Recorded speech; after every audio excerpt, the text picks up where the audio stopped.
reculer l'âge de la retraite est doublement injuste. Injuste car elle écarte d'emblée la recherche d'autres recettes, et notamment la mise à contribution de l'ensemble des revenus, et en particulier ceux issus du capital. Ma question est double, mais elle est très simple. Allez-vous réellement prendre en compte les propositions des différents partenaires sociaux, ou allez-vous imposer une réforme déjà décidée par l'Élysée? Allez-vous, oui ou non, reculer l'âge de la retraite de 60 à 63 ans? Alors, vous allez me dire quoi? J'ai changé.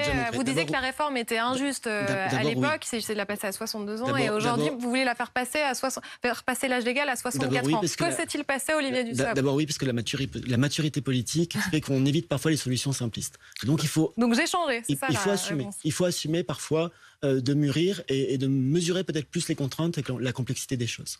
Nous sommes aussi à un moment très différent, avec un taux de chômage qui est sans commune mesure. En 2010, c'était plus de 12%. Et c'était à la sortie d'une crise, et d'une crise violente.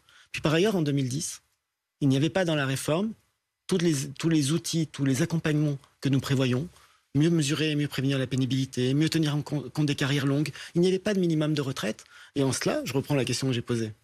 Il y a beaucoup des demandes, et je sais qu'il y a des désaccords, des différends, et que les syndicats s'opposent à la réforme sur l'âge. Mais il y a beaucoup de demandes des syndicats sur tous les autres aspects que nous avons satisfaits. D'une certaine manière, je répondais à cette question aussi. Oui, mais la mobilisation est maintenue.